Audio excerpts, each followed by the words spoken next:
Bueno, una bienvenida a todos a nuestro podcast Ejecutivos Saludables, un episodio más donde invitamos a ejecutivos de todos los sectores a compartir la manera como viven su día a día, enfrentando los desafíos de la gerencia, los desafíos de la dirección, pero balanceando desde cada perspectiva individual los buenos hábitos de vida saludable en la salud mental, en la salud física, en la nutrición, el biohacking y en los temas de eficiencia, productividad. Y claramente, como siempre, hablamos también del cuidado del bolsillo, que así muchos de ustedes no lo crean, los ejecutivos muchas veces no somos tan juiciosos con nuestros bolsillos personales. Hoy tenemos una súper invitada, Diana Castillo, nutricionista, co-CEO de Nutrarte, una compañía muy interesante de la cual vamos a aprender el día de hoy. Aunque como ustedes saben, aquí más que de compañías aprendemos desde personas, de ejemplos de vida. Y pues para mí es un gustazo, Diana, tenerte hoy acá. Espectacular poder compartir contigo estos minutos. Así que pues te dejo para que te presentes y nos cuentes un poquito de qué haces, pero más allá de eso es quién eres tú, quién es Diana Castillo como persona. Adelante. Juan, pues muchísimas gracias por invitarme a este espacio. Yo feliz de poder participar. Como dices, hoy en día tengo como dos sombreros. Soy CSO, que es Chief Scientific Officer de Nutrarte, o sea, directora científica, y co-CEO. Nutrarte es una compañía, es una health tech, es una compañía que mezcla tecnología, inteligencia artificial específicamente para protocolizar modelos de atención basados en rehabilitar, prevenir y tratar condiciones de salud sin medicamentos y basados en hábitos, estilo de vida y sobre todo nutrición. Yo soy nutricionista y epidemióloga de profesión, pero también tengo presencia en redes sociales como DC Nutrición y me he dedicado a impartir conocimiento para cambiar también los hábitos de vida de las personas y mejorar y generar un poquito más de conciencia del entorno que tenemos para que sea más saludable. Y soy una víctima del mundo ejecutivo, ¿no? O sea, promuevo hábitos de estilo de vida saludables, pero también he caído en lo que mencionabas tú hace un rato, en mucho estrés, en burnout. Y bueno, ya te iré contando en la medida que se desarrolle este podcast, esta experiencia. Buenísimo, buenísimo. Yo estoy seguro que vamos a tener de mucho que hablar. Y ahorita que hablabas lo de las redes sociales, pues imagínate que yo te conocí a ti hace como 5 años cuando me leí tu libro, No Coma Cuento. Eh, no me imaginé que iba a tener el gusto después de conocerte y de interactuar y aprender juntos algunas cosas. Pero para mí fue parte de un proceso súper interesante que viví hace 5 o 6 años, de también llegar a unos puntos de burnout donde digamos, me descompensé bastante, había cambiado un poco las prioridades, había invertido en la pirámide y estaba, digamos, viviendo en un mundillo de, entre comillas, éxito laboral, pero afectando muchísimo los temas que hablamos en este podcast de la salud mental, la salud física y la salud financiera. Muchas veces uno vive unas vidas ajenas en el mundo corporativo y bueno, más que yo, tú eres la que va a contarnos hoy un poquito cómo ha sido todo este proceso. Y entonces empecemos un poco por ahí. ¿Cómo, cómo ha sido el proceso de volverte ejecutiva, emprendedora? Porque indiscutiblemente las profesiones de salud muchas veces hacen que uno juegue un rol de empresario, de emprendedor, pero ya constituir una compañía, empezar a crear management, crear estructuras, crear proyectos, debe haber generado unos retos gigantes. Entonces, cuéntanos un poquito cómo ha sido tu proceso de empezar a construir compañía. Mira, bueno, como ustedes sabrán, o sea, nosotros los profesionales de la salud no nos forman para ser ni ejecutivos, ni, ni emprendedores, ni para manejar unas finanzas. O sea, yo realmente Nutrarte crece. Hoy en día tengo socios, pero cuando Nutrarte empezó siendo una pyme, una empresa pequeña, Y yo empecé, realmente se apalancó mucho por redes sociales y empecé con mi propio consultorio. Entonces yo empecé con mi consultorio y digamos que las mismas redes, el libro, todo fue apalancando y fue requiriendo que creciera más en equipo, pero ya cuando empiezas a tener una cosa es ser emprendedor y tener un consultorio chiquito y tener una persona que te ayude y ya está, a otro es tener una empresa y generar gobierno corporativo y tener un área contable, y un área de tesorería, financiera, administrativa, generar procesos, recursos humanos, o sea, es un proceso muy retador y parte yo siento que del burnout es también, fue relacionado con la incapacidad y la falta de formación que yo tenía en ese momento en muchos sentidos, no solamente en el conocimiento puntual de las áreas, porque para los que están aquí que quieren emprender y quieren hacer compañía, uno, yo creo que esto lo escuchan en todos lados, es muy difícil porque es un reto, tienes que estar en todos lados, tienes que estar en todas las áreas.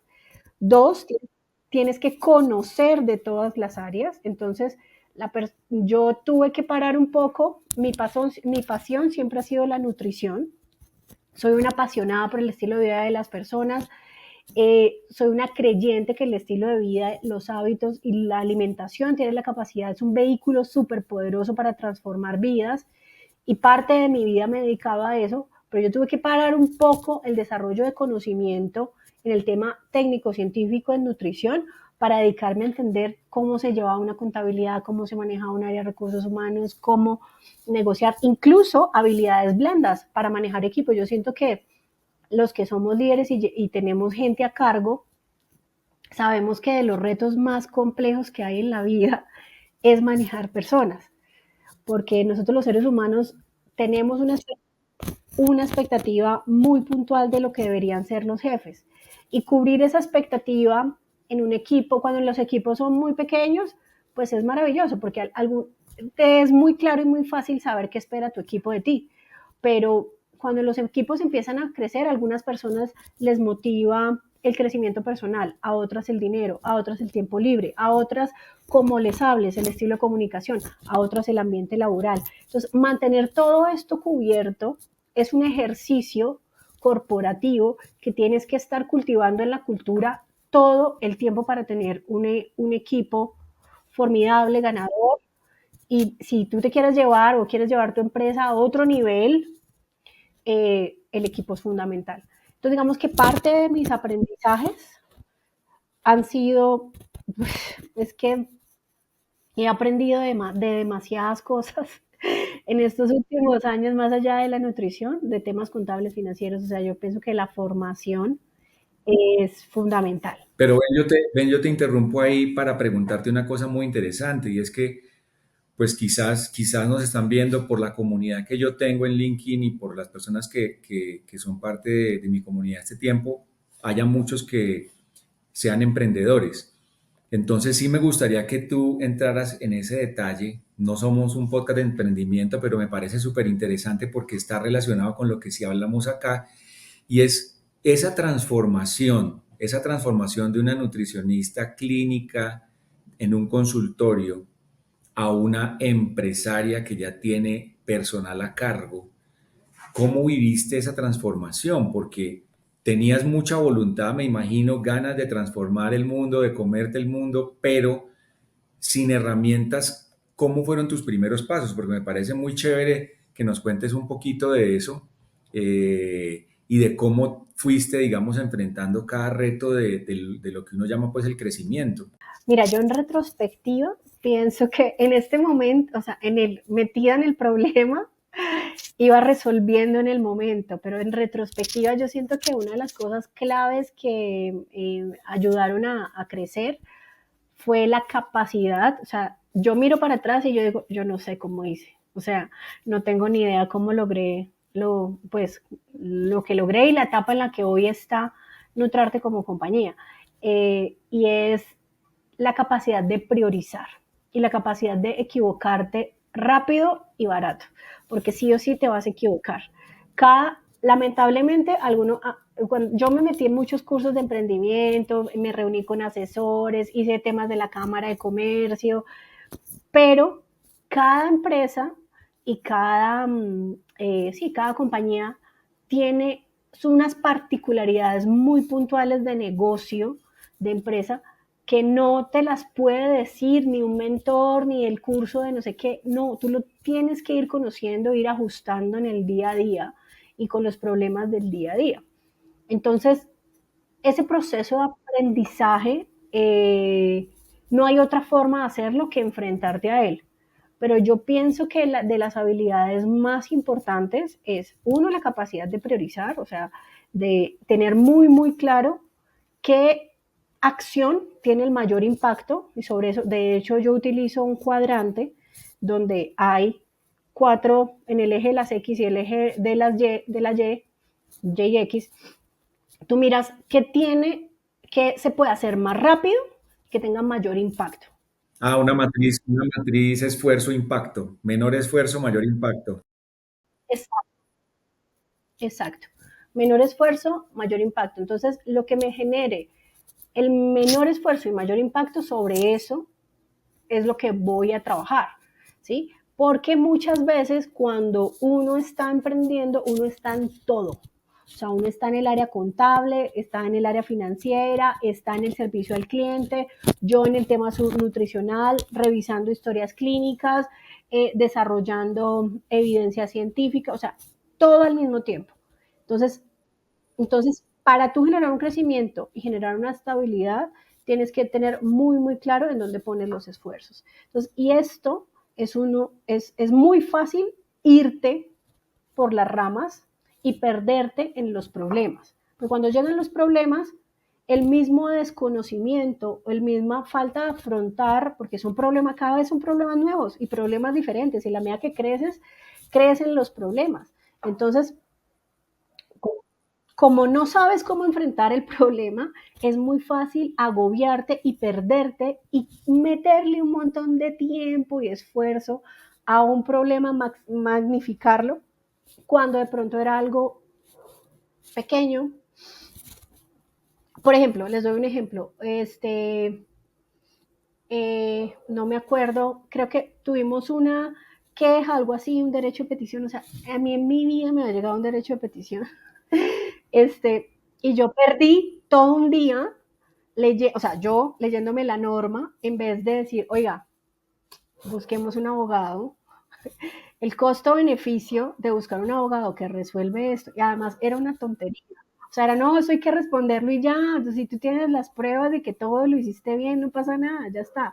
Pero digamos, claro, o sea, ya el desconocimiento, y aparte de eso que en ese momento era yo sola, pues esto era terrorífico para mí, y sobre todo en la estructura mental de una persona de salud, que nosotros los profesionales de salud tenemos una dificultad enorme y somos pegados a la letra como un hijo de mis chicas. Entonces, esa falta de visión amplia y esa pegada a la letra, no, es que esto se tiene que hacer así, ¿sí? O sea, de estructuración, porque a nosotros en salud nos enseñan mucho que todo tiene que tener evidencia científica y que todo tiene que ser con mucha rigurosidad y así. Entonces, te casas con esa forma de pensamiento y no hay más. Entonces, eso lo tuve que romper.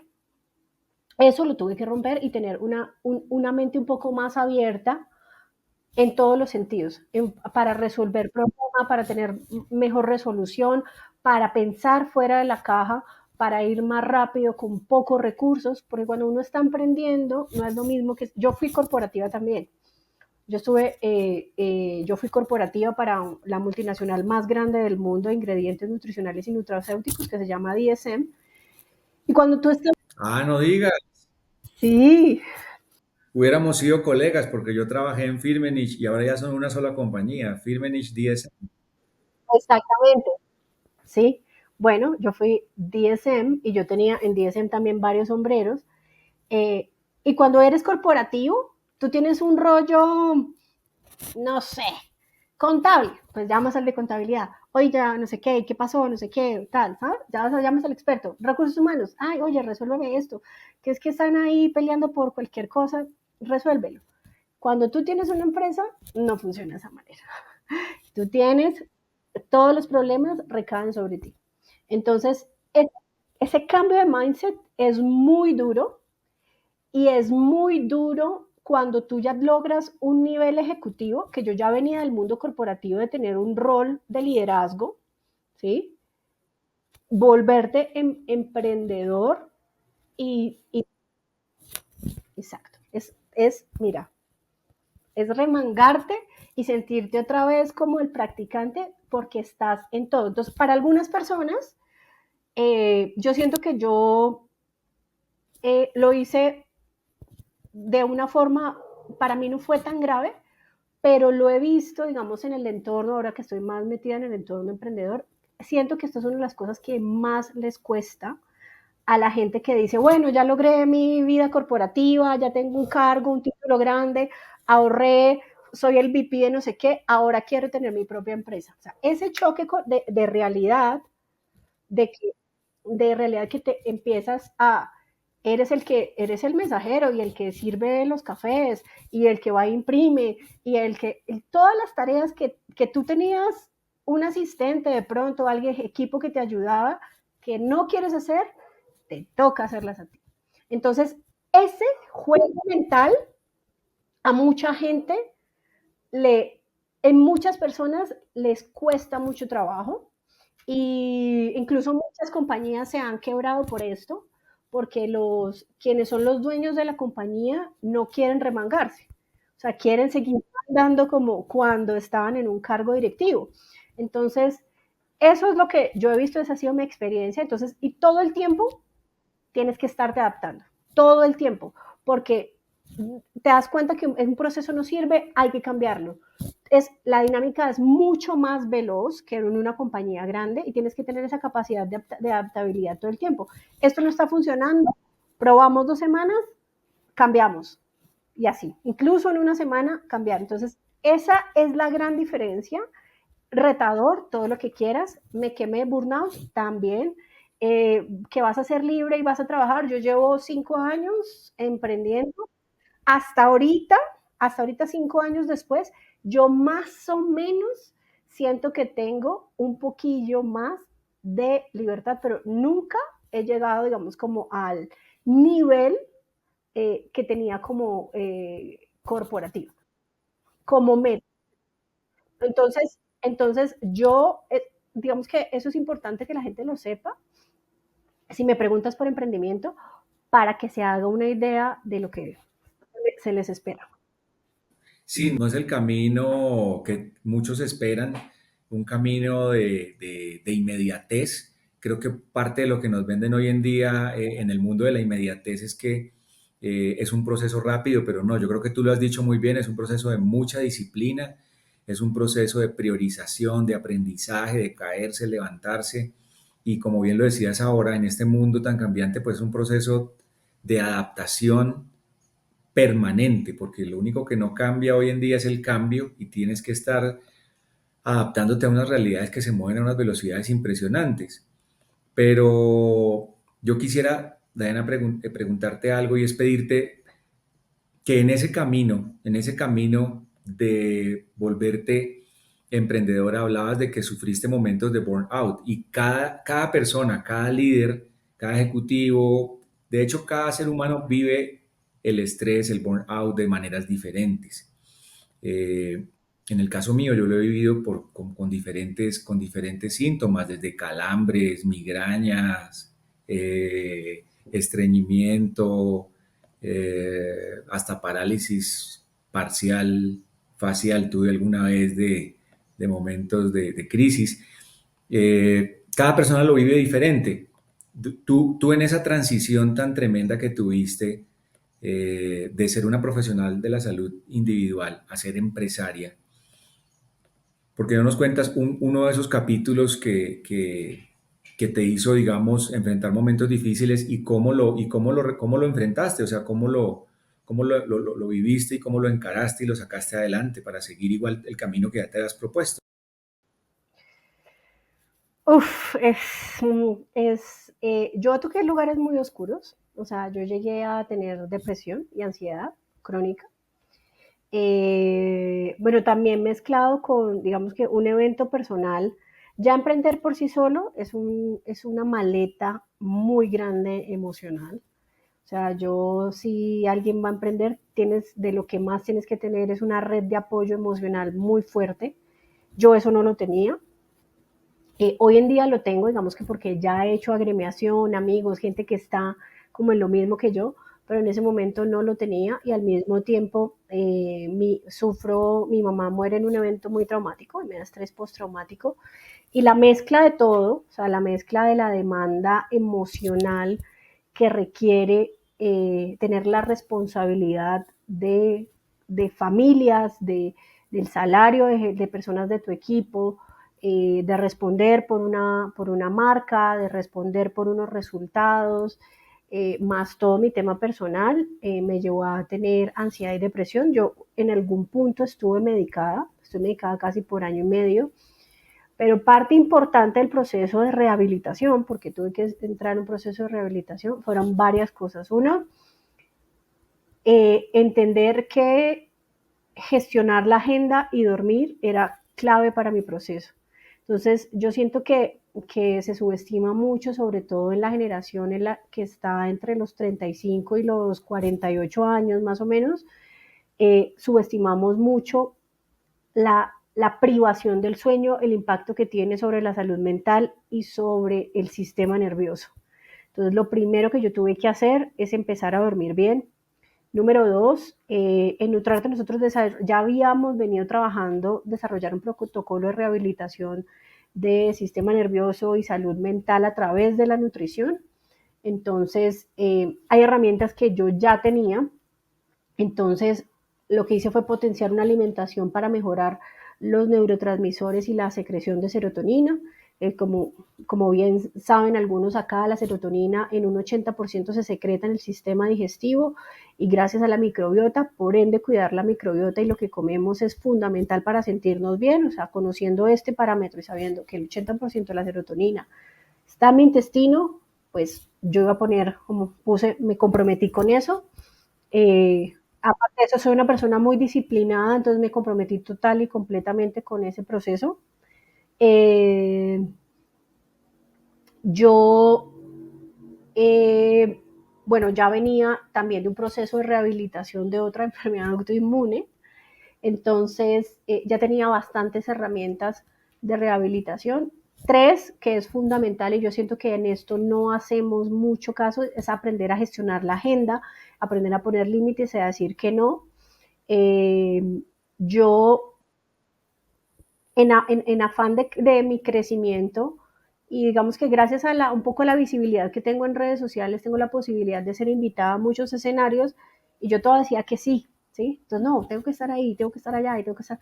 Y empezar a decir que no, y empezar a entender que mi recurso más importante eran las 24 horas, los 7 días de la semana, y que si yo quería ser un overachiever estando en un problema de salud mental, tenía que primero cuidarme a mí, entonces empezar a gestionar la agenda muy bien, tiempos de descanso, de recuperación.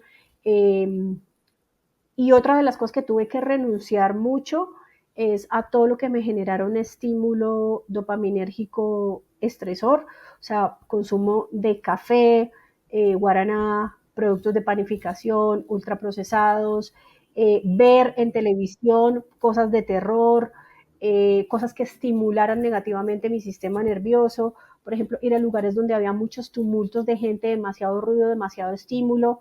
Entonces, yo me hice un plan juicioso de todos los estresores que estaban dentro de mi control y fuera de mi control y qué podía hacer para bajar los niveles de estrés y regular mi sistema nervioso, porque yo me puse como meta quitarme la medicación y un año y 6 meses más o menos después, año y medio después, logré quitar la medicación. Hoy en día ya no tomo nada de medicación, pero soy supremamente consciente de lo que le hacen también el consumo del scroll infinito de las redes sociales. También lo quité por completo. No, hice muchas cosas, incluso alejar. Fuiste tu propio paciente. Exactamente. Y fui muy consciente también que yo siento que a nosotros los seres humanos nos cuesta renunciar mucho a entornos y a personas, pero definitivamente uno tiene que ser consciente qué entornos y qué personas no le aportan, no le hacen bien, no contribuyen. Entonces, entornos en los de yo sentía que eso no era beneficioso para mi salud mental, también los entornos y personas. Entonces, personas también salieron de mi vida en ese momento histórico, eh, y dije, la verdad, yo estuve tan mal que yo pensé que era mi último año cuerda, porque mi diagnóstico incluso estuvo que yo no podía quedarme ni un minuto sola, porque tenía riesgo de hacerme daño. Aunque eso nunca pasó activamente por mi cerebro, el cuadro era muy crónico.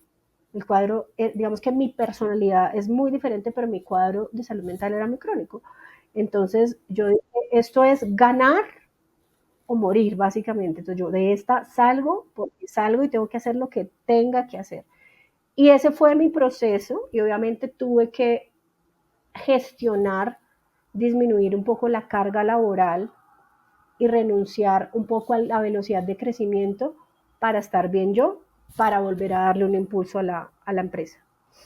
Qué bueno, qué buena esa lección que nos estás dando, porque sí, muchas veces en el emprendimiento no hay espacio para eso, no hay espacio para reconocer que hay que hacer stops, hay que repensar algunas cosas.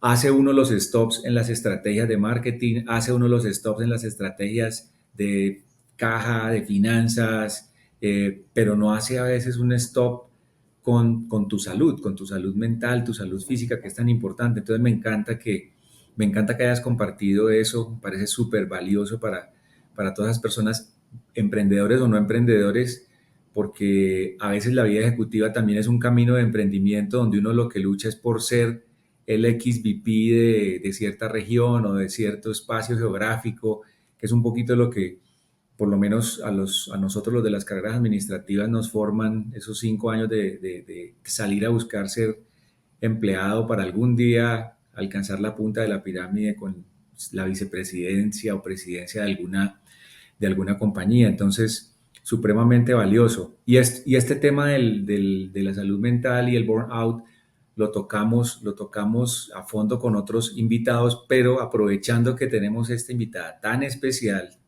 además que fue su propia paciente en su proceso. Tú hablaste de algo que no quiero dejar pasar y que me parece que también es un tema poco conocido, pero que cada vez se habla más, y es que en tu proceso, como tenías problema de higiene del sueño, tenías muchos estímulos, hablaste de algo muy importante que se habla poco y es la relación en el eje intestino-cerebro. Y es que muchos no tenemos esa sensibilidad de que en el intestino se procesa gran parte de lo que es la carga hormonal, gran parte de lo que es el sistema inmune. Entonces, aprovechando pues entre comillas, el papayazo de tener la invitada que tengo hoy, la verdad no me puedo quedar sin pedirte que le expliques un poquito a esta población que a veces es ajena, uno como ejecutivo es ajeno a estas cosas, cómo es el tema, de una manera entendible, fácil para la gente, del eje intestino-cerebro. ¿Cómo nos compartes un poquito de esa relación tan clave? Tú dijiste algo muy clave que quiero rescatar y es que ser un ejecutivo es un deporte de alto rendimiento. ¿Sí? Los niveles de estresores en los que estamos las personas que estamos liderando empresas, sea una pyme hasta una gran corporación, son unos niveles de estrés que son difíciles de manejar para el ser humano, empezando por ahí. En cuanto al eje intestino-cerebro, nosotros tenemos una relación directa entre la microbiota, el sistema entérico y el cerebro. Entonces, por eso muchas veces cuando uno va a una persona, bueno, voy a ponerla más fácil, cuando uno ve la persona que a uno le gusta, ¿no? Entonces, y de pronto todavía esta tensión, como que tú no sabes si le gusta, si no, no sé qué, vas a ver a la persona en persona y te pones nervioso o nerviosa, ¿sí? Entonces te pones nerviosa, inmediatamente tú como que se te pasa la tensión, el proceso, te dan ganas de ir al baño, Ajá. te da como una diarrea. Entonces, ¿esto por qué sucede? Entonces, esta es la muestra fehaciente del eje intestino-cerebro. O cuando vas a dar una presentación, vas a presentar frente al corporativo una cosa súper crítica, súper clave, que es crucial para tu desempeño, evaluación, negocio, etcétera. también hay un impacto, te empieza a doler la panza o se te quita el hambre. O al igual, cuando una persona tiene una pérdida, lo que llaman la lipotusa, entonces que dejas de comer un montón de tiempo porque sientes una pérdida. Eso sucede por, no, por una cosa muy sencilla, y es que hay una conexión directa entre el intestino y cómo nosotros gestionamos las emociones. Y además, no solamente el eje intestino-cerebro, sino que a través del intestino y de la microbiota hay una conexión directa con el sistema inmunológico.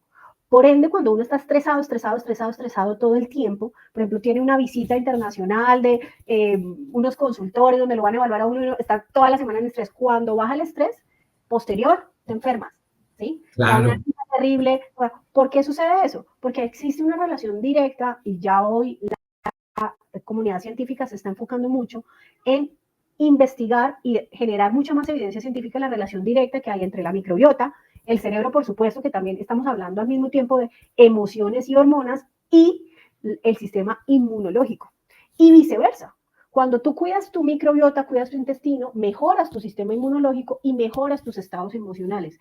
Por ende, uno sí puede y sí tiene la capacidad a través de la nutrición y la buena alimentación de gestionar, de modular dos cosas. Uno, sus estados emocionales, y dos, sus hormonas. Entonces hay mucha gente que nosotros nos llega como pacientes o a terapia con sintomatología de depresión o similares, que lo que tienen es una alteración en su microbiota intestinal, que cuando se corrige, la sintomatología de depresión desaparece. Entonces, la relación es absolutamente directa. Entonces, obviamente, conociendo esto y teniendo las herramientas, pues yo saqué provecho también de esto y de lo que ya claro. he venido trabajando, y por eso me enfoqué en eso, en mejorar la microbiota intestinal, el funcionamiento de mi sistema digestivo y de mi sistema, de lo que está a mi control, que es la alimentación, para que esto de forma directa generara un impacto en mis estados emocionales. Pues así se logró. Fue todo un proceso de rehabilitación. Sí, eh, Largo, pero se logró. wow, espectacular. También muy, muy interesante eso. Y bueno, ahí les dejo ese concepto para que ustedes investiguen, sigan profundizando, porque para mí eso ha sido un disruptor en mi balance de vida. Conocer esa relación que la verdad hace unos cuantos años era para mí demasiado ajena, me ha ayudado muchísimo. Me ha ayudado muchísimo a tomar decisiones de vida, a tomar hábitos de saludables y definitivamente me ha ayudado muchísimo. Entonces ahí les dejo ese tema para que lo trabajen porque es muy, muy importante. Incluso para temas de productividad, se trabaja mucho tanto la microbiota como el estilo de vida, porque la gente piensa que no dormir y trabajar más te hace más productivo, pero en realidad no. O sea, dormir muy bien y alimentarte mejor logra que tengas una mejor productividad, que tengas mejores conexiones nerviosas, mejores neurotransmisores, que tu cuerpo cognitivamente funcione mejor. Entonces, desde la nutrición se pueden modular muchas cosas y a eso se le apunta, pues es lo que llamamos hoy el biohacking, ¿no? Entonces, Ajá, pero sí, sí. sí, sí. No, está buenísimo el punto. O sea, yo de hecho, hace mucho tiempo tenía pues tengo un smartwatch, he tenido smartwatch durante mucho tiempo y jamás utilizaba el módulo de sueño. Y la verdad para mí también ha sido un aprendizaje muy interesante ver cómo la calidad del sueño te impacta en los resultados. Y yo hablo mucho de eso en lo que pueden ser unas mañanas productivas. Cuando uno, de acuerdo al algoritmo de Garmin, o ustedes pueden tener un anillo, un Oura Ring, de acuerdo a esos algoritmos, si tú te levantas con una calificación de sueño excelente, vas a tener una mañana muy diferente a cuando el algoritmo te califica con una calificación de sueño pobre. Si tú tienes una buena mezcla entre sueño profundo y sueño REM, y no dañas ese, mejor dicho, lo que les quiero decir es, si ustedes tienen un reloj inteligente, un anillo, digamos, un Oura Ring o algo que les monitoree los parámetros, hacen un buen proceso de sueño y no lo destruyen con un desayuno altamente azucarado, pueden tener una mañana poderosísima de innovación, de co-creación. Entonces, esto lo hablo es como antesala a compartirle un poquito aquí a la doctora Diana mis buenas, regulares o malas prácticas de biohacking personal que he aprendido empíricamente, pero yo te cuento eso y tú ahorita me puedes regañar en público, no hay ningún problema. Cuando yo, cuando yo tengo jornadas de sueño excelentes, con muy buen sueño profundo, muy buen sueño REM, y digamos que desayuno a un desayuno altamente proteico, mi desempeño creativo de esas mañanas es muy superior a cuando tengo una mezcla de un sueño pobre y por temas de trabajo, un desayuno con un shot de jugo de naranja, pancakes o algo altamente cargado en carbohidratos. Entonces, también de una manera, y como les digo, estos detalles tengo que aprovecharlos porque es que tengo a la doca aquí en el podcast. Esos detalles para la comunidad, digamos, de que está buscando mañanas de alto desempeño. ¿Cuál es el impacto del sueño y el desayuno en lo que puede ser una mañana de alto desempeño? Cómo lo ves tú? Y si esa, digamos, un poquito eso que coloquialmente yo digo de no dañar un buen inicio de mañana con un altísimo shot de azúcar, eh, donde después vas a tener un pico que te va a deprimir un poquito y no generar toda esa potencia que quieres a nivel creativo en la empresa. Eso hablado desde una parte técnica científica, ¿cómo se lo puedes contar a la comunidad? Mira, de hecho ya hay metodologías de alimentación para mejorar productividad y cognición. De hecho hay un estudio muy famoso, entre varios que hay, que es el estudio Midas, que lo que hace es medir, por ejemplo, el impacto de suplementación como omega 3 rico en EPA y DHA en ciertas concentraciones, donde lograron identificar la mejora cognitiva en niños en mismas edades, que durante un tiempo de suplementación, no solamente la suplementación, sino la alimentación, logra un cambio en el sistema cognitivo. También este mismo tipo de estudio se ha hecho en pacientes con enfermedades neurodegenerativas, donde en adultos mayores se logra disminuir la edad cognitiva y mejorar la función cognitiva en personas. Entonces, por ende, no solamente a nivel epidemiológico, a nivel de investigación científica, pero también en el día a día de las personas hay protocolos de productividad y alimentación para mejorar la productividad en equipos de trabajo. Entonces, hay formas de alimentarte y de llevar un estilo de vida que hace que tus equipos de trabajo sean muchísimo más productivos. Entonces, tú acabas de mencionar dos cosas supremamente claves y es por qué no se da un shot, un boost de glucosa en las primeras horas del día, es porque el cuerpo no tiene la capacidad de procesamiento de picos altos de glucosa, lo que va a hacer una cascada insulinémica que lo que va a generar es una gran inflamación posterior al desencadenamiento de la insulina, que es la hormona que transforma la glucosa. Entonces, entre otras cosas, un desayuno ejecutivo, un desayuno bastante desempeño, enfocado en el desempeño, debería contener alto en grasas saludables, que cuáles son esas, aguacate, aceites de oliva, quesos altos en grasa, nueces, cremas de nueces, debería tener grasas saludables, debería tener buena cantidad de proteína y debería tener carbohidratos de una lenta digestibilidad. ¿Cuáles son esos carbohidratos? Los que llamamos nosotros complejos, que es por ejemplo arroz, la misma arepa, algunos tubérculos como el plátano, etcétera.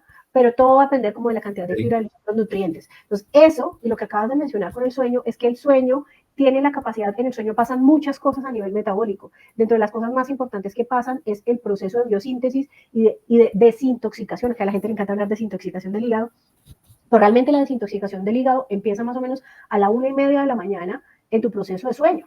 Entonces, si tú tienes una mala alimentación, si tú comes muy tarde, si vives estresado, si ves películas de terror hasta las 12 de la noche, todo eso va a influir negativamente en tu proceso de reparación. Entonces, a la gente que se cuida también el biohacking y que quiere verse más joven a través del tiempo, empezar a dormir temprano, empezar a no tomar alcohol o comer muy tarde en la noche, para permitirle a tu organismo que haga el detox durante la noche y te permita hacer también procesos de reparación. La gente que come muy tarde en la noche, está estresado muy tarde en la noche, claramente yo le digo a mi equipo, ahorita estamos desarrollando un tema de tecnología. Entonces me dicen, no, nos quedamos hasta la 1 de la mañana. Y le dije, no, o sea, no se metan mentiras. O sea, si usted trabaja hasta la 1 de la mañana, a mí me da exactamente lo mismo porque vas a necesitar 8 horas de reparación efectiva de sueño. Entonces, Ajá. y tú no me digas mentiras, si vas a dormir 5, sí, pero al otro día vas a tener que dormir 7. O sea, no me interesa que tú te quedes hasta la 1 de la mañana. Prefiero que duermas bien y te levantes temprano, súper alerta y seamos productivos. Porque el día siguiente, sí, tú pasas derecho, pero al día siguiente vas a estar trabajando a media máquina. Eso no es productividad. Entonces, meternos mentiras y es la política que tenemos la generación X, los millennials, parte de los que vienen de que ya la generación Z no, pero de las generaciones que estamos de los 30 para arriba, es que entre más trabajemos y más estemos ocupados, más productivos somos. Eso es falso. Sí, Entonces, a sí. nivel metabólico, eso es falso. Entonces, lo que tenemos que entender es aprender a regular el sueño y aprender a regular nuestros ciclos y aprender a regular nuestras ocupaciones, aprender a regular las actividades que nos drenan mentalmente para poner dentro de la agenda las cosas de forma efectiva, tener buena calidad de sueño y sobre todo tener buena alimentación. Les va a cambiar la vida. Se puede subir la energía vital con una buena alimentación. La gente que vive cansada, que vive cansada, veo botado, nada, con una mejora en la alimentación se puede tener una mejor energía y por ende productividad, etcétera, etcétera. Es un tema Eso, más largo, tienes que invitar a sí, otro sí, sí. podcast. hablar exclusivamente de esto.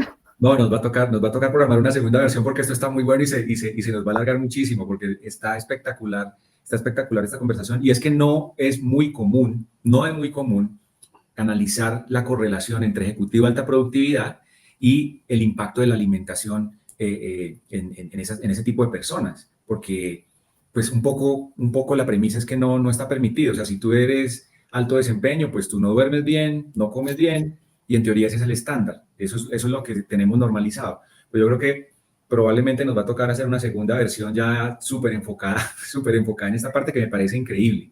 Y quiero aportarte algo, eso está muy normalizado en Latinoamérica. Tú miras a los ejecutivos de Estados Unidos y están en otra mentalidad completamente diferente y tienen entendidísimo que el biohacking y si quieren equipos productivos, las compañías tienen que hacer una inversión en educación de estilo de vida y nutrición de sus equipos. Entonces, no solamente es una inversión a largo plazo, sino también es una inversión en que la gente se siente mejor, se siente cuidada y aparte de eso se vuelve mucho más productiva porque se siente bien. Es que nadie trabaja bien cuando no ha dormido bien. Eso es una realidad.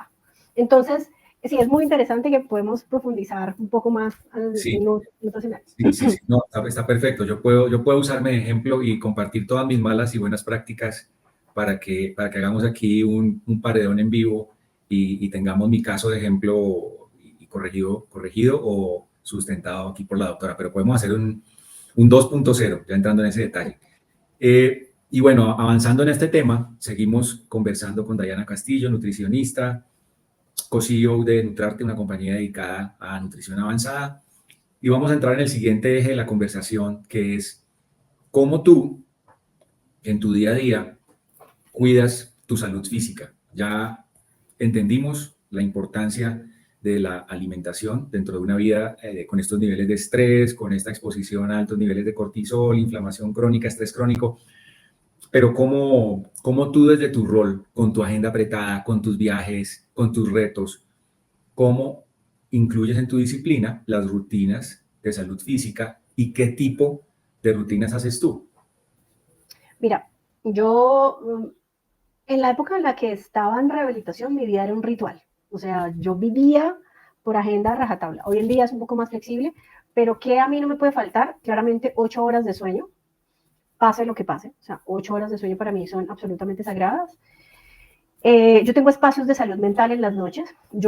A través de mi proceso aprendí a escribir mucho. Entonces soy una persona que a través de mi historia, mi formación, yo soy santanderiana, nunca me enseñaron a expresar mis emociones y a gestionarlas.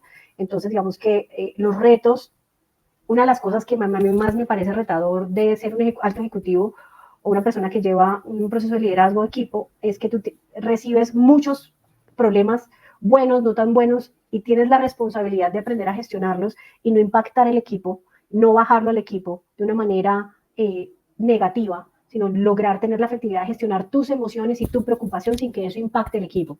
Digamos que eso es mucho inteligencia emocional. Ajá. Entonces yo por las noches, digamos que antes de dormir, escribo mucho, escribo sobre mi día, sobre lo que me preocupa y después tengo la oportunidad de leerme o incluso en la emoción, cuando tengo una emoción muy retadora, escribo bastante, digamos que eso hace parte de mi salud mental, pero salud física, claramente cuido mucho mi nutrición. A mí no me verán tomándome una gaseosa, no me verán en una panadería comiendo productos de paquete. Eh, es algo que vivo y que disfruto, o sea, no es algo como que la gente dice, pero ¿cómo? No sé qué. Tomo muy poco café por el efecto que tiene sobre mi sistema nervioso. Esto es discutible porque cada ser humano es diferente. En algunas personas hay mayor tolerancia. Yo tengo una baja tolerancia a todo lo que estimula la dopamina. Eh, y como muchos vegetales, me hidrato muy bien, tengo electrolitos y a partir de los 30 años empecé a tener suplementación de ciertas cosas que son claves en el proceso tanto de cognición como antienvejecimiento. Entonces, Ok, que es muy particular porque digamos que está muy ajustado a que soy una mujer en cierta edad, etcétera. Pues, por ejemplo, ahorita estoy suplementándome con omega 3. Yo amo el omega 3 porque es de las cosas que más evidencia científica tiene como antioxidante y ajá, como precursor cerebral. NAC, que es uno de los suplementos anti-envejecimientos, digamos que ahorita está como muy en boga. yoga, Particularmente en este momento estoy consumiendo en cápsulas de gelatina, es decir, yo compro las cápsulas solitas y Ajá. pongo cúrcuma molida dentro de las cápsulas y le tomo más o menos 5 gramos de cápsulas de cúrcuma para obtener el proceso antioxidante y Sí. antiinflamatorio de la cúrcuma. Y Cinco emito gramos. 5 gramos al día, más o menos. Yo Esa es pensé que... la dosis efectiva, o sea, que un polvito ah, así, no. Si tú quieres no, una dosis efectiva, yo estoy... otro aprendizaje. Llevo un tiempito tomando cúrcuma, pero solamente 2 gramos. O sea, hay que subirle un poquito. Obviamente, cada cuerpo es diferente y tenemos que asesorarnos, pero también soy un cúrcuma lover y los efectos que he visto en la desinflamación intestinal, en la desinflamación general, son súper poderosos. Y Doc, aprovecho para que me haga otro regaño público o me convalide algo. Soy también un fan del omega con alta carga de DHA y EPA, ¿no? Es que me sí. dijiste ahorita. Pero no sé si me estoy sobreactuando de haber ya consumido omegas de buena calidad, de pescados pequeños, pero ya casi 10 años. ¿Hay algún momento donde uno debe decir, no, hago una pausa de omegas o realmente puede ser casi que vitalicio?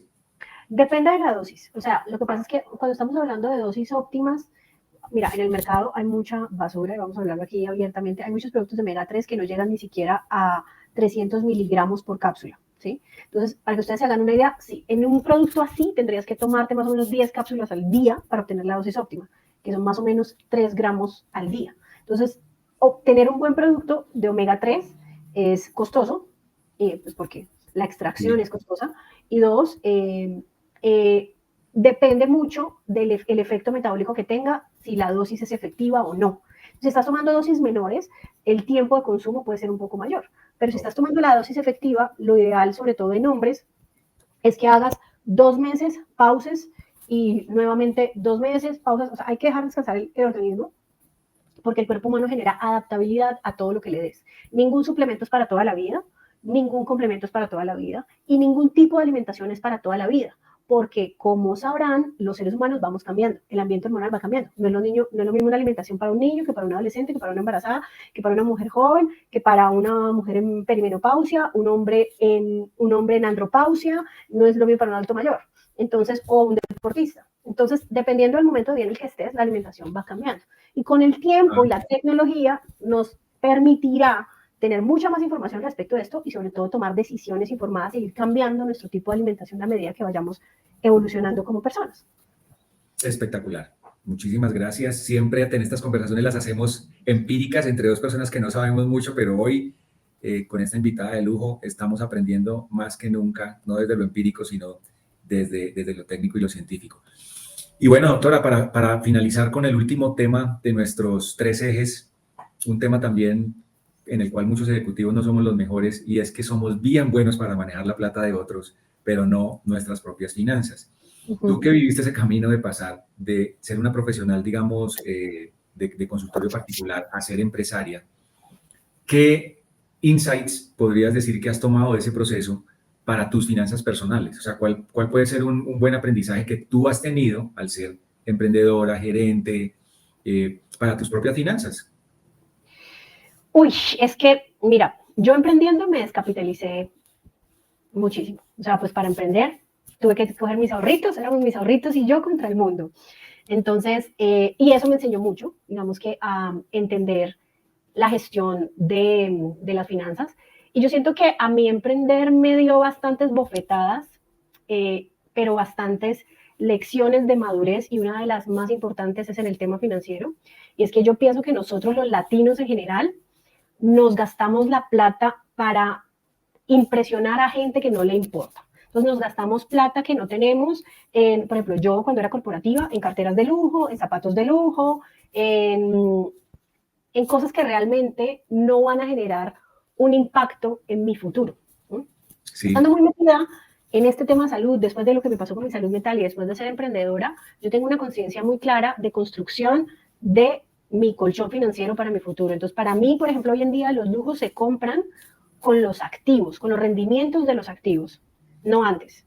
O sea, ok, si tú antes de tener activos te compras lujos, estás metiendo la pata. ok, Dos, otra cosa que yo no hacía antes y es hacer un ejercicio juicioso de revisión financiera de los rendimientos de cualquier gestión bancaria que uno haga. Entonces, un préstamo, el ahorro. Entonces, por ejemplo, hoy en día las tasas están en incremento y están saliendo muchos neobancos que te dan rendimientos del 13, del 12, ahorita estamos hablando del 14% anual, que un banco tradicional o los bancos antiguamente te daban el 5%, que eso Sí, es irrisorio. sí, sí, Entonces, sí. tener el juicio de investigar dónde estás poniendo tu plata, porque a la final tus ahorros te van a dar rendimientos o no, es supremamente importante. Eso es algo que yo hago hoy en día también. Tengo un monto financiero de ahorro que es más o menos el 20-30% de lo que ingresa, o sea, de mis Ah, ingresos. ¿eso Y yo, que eso lo llevas a un tipo fondo de emergencia o eso lo mandas directo a inversiones en activos? mira que yo pienso que yo antes pensaba en lo del fondo de emergencia. Sin embargo, yo soy muy creyente en este tema de las energías, etc. Si uno tiene un fondo de emergencia o una emergencia, le sucede una emergencia. ¿Sí? Entonces, yo siento que es mejor en algún punto, si tú vas a invertir, si tienes una emergencia, pues vendes tu activo. ¿Sí? Entonces, yo sí lo tengo, digamos que tengo un fondo que es un fondo que me da, es un fondo de resorte, o sea, es un fondo que me da flexibilidad para cualquier cosa. O sea, Sí. cualquier cosa que puede ser una emergencia o no. Por Ajá. ejemplo, uno también toma decisiones muy emocionales, o sea, al concierto donde van todos mis amigos o toda la gente que quiero o toda mi familia y yo no lo tenía dentro de mi Sí. presupuesto, bueno, pues de ahí sale un poco ese presupuesto. Y lo otro Sí. es tener, hay que tener vida crediticia, pero hay que cuidar muy bien cuáles son los créditos en los que te metes, a qué tasa te metes, y los créditos nunca pueden superar, mejor dicho, si te prestan 100 pesos, siempre tú debes utilizar el crédito en un 30% de esos 100 pesos, es decir, debes utilizar 33 pesos de esos O 100 sea, pesos que tener te una prestan. capacidad, un uso de la capacidad crediticia del 33%, es como tu Exacto, recomendación personal. Ok. exacto. Digamos que eso es lo que yo hago conmigo Sí. después de muchas cosas, de instruirme en el tema financiero, de ya empezar a llevar una compañía, de ya ver un balance, un flujo de caja corporativo, de entender que mi vida personal, o sea, tanto mis finanzas como mi salud, como mis relaciones, todos son proyectos que requieren tiempo de inversión y educación. Entonces, yo en todas las áreas de mi vida aplico como casi que las mismas reglas. Entonces, decidí Ajá. educarme financieramente para llevar mis finanzas de la mejor forma posible con los recursos que tengo. Entonces, digamos que Sí. mi mayor activo, obviamente, es la empresa que estoy creando, ¿no? Digamos que es el mayor activo que tengo, pero obviamente ¿Tienes alguna no, otra diversificación? exacto. Entonces no se pueden, esa es otra regla que le dicen a todo el mundo financieramente, no se pueden meter todos los huevos Todos los huevos en la misma en la canasta. misma canasta. Entonces Vale. a mí me gustan los ETFs, el SP500, por ejemplo, es un muy buen Sí, ETF. Entonces, los ETFs, bueno, CDT, si la gente es un poquito más sí, tradicional, ahorita estamos sí. hablando también de tecnología, Bitcoin. Ajá. Entonces, depende mucho del perfil de riesgo que tenga la persona. Yo Wow, tengo un pero perfil medio. estás súper consciente de todo el tema de finanzas personales, perfil de riesgo, y de acuerdo a eso, tan arriesgado como el Bitcoin o tan pasivo como un ETF. Mejor dicho, esto es un perfil 360. Claro, pero ¿sabes qué es lo que pasa? Que yo siento que a ti emprender te da una nalgada durísima de realidad en muchos aspectos, en el aspecto emocional, en el aspecto financiero, personal, salud, en todo, porque te confronta muchísimo, o sea, es una olla de presión muy fuerte y yo tuve que entender, porque cuando yo empecé a emprender, lo que yo hacía es como, bueno, financieramente Nutrarte no va tan bien, de mis ahorros, trin, metía plata aquí y después Claro, saco, ¿qué? O sea, esto se volvió un dolor de cabeza para mí después de tener un problema contable así de enorme, que me costó casi un año y plata, la que no te quiero decir, resolverlo, dije, no, ¿sabes qué? Mejor separemos esto, tengamos un tema financiero muy, muy claro y son los aprendizajes. Entonces, por eso te digo sí, que después de pasar por ese proceso de aprendizaje, y eso es uno de los graves errores por los cuales las compañías se quiebran. Entonces, porque se quiebran por dos cosas. Uno, porque el emprendedor, la persona que está llevando la empresa, se quema, porque la gran mayoría nos quemamos, porque es muy ujú, retador. sí, Y dos, porque financieramente no hay un control real del gasto que permita tener una salud financiera clara del crecimiento. Desde que la empresa tiene un empleado o dos, tú tienes que manejarlo como si fuera una gran corporación, con procesos, con sí, lineamientos, con, digamos, con control financiero, contable y demás. ¿Qué eso no pasa? creyéndotela. Exacto. Entonces, a mí me tocó, con las cachetadas que me dio la vida, aprender de forma juiciosa que financieramente también tenía que hacer, digamos que un pare, educarme y tomar cartas en el asunto, y hoy en día lo manejo de una forma muy diferente como lo Qué manejaba chévere. antes. No, espectacular, de verdad una delicia la charla contigo porque ha sido un proceso muy bonito que has vivido en precisamente volverte esa ejecutiva que cuando comenzamos esta charla no pensé que íbamos a hablar de los tres ejes en esa profundidad que hablamos.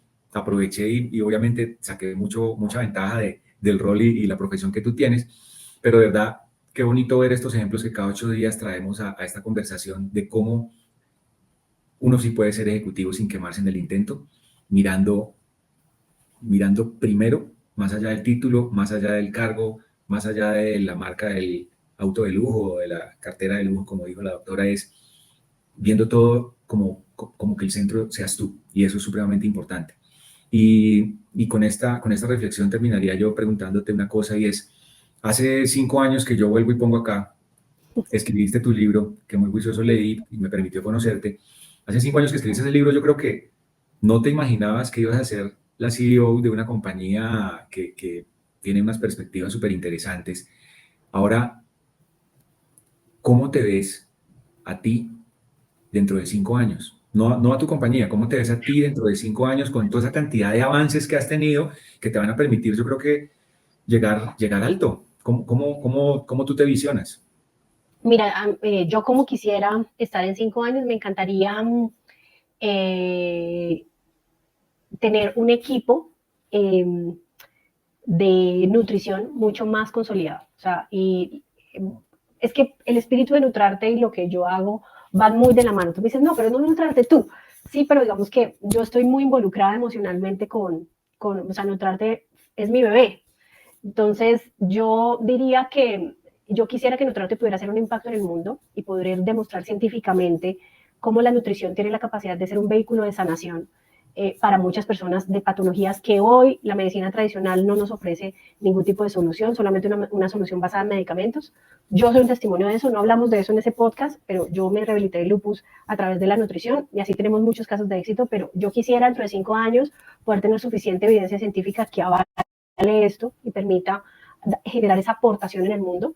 Quisiera tener más tiempo libre para dedicarme a educar y a que vengan muchas otras personas geniales, brillantes, maravillosas y trasladar conocimiento.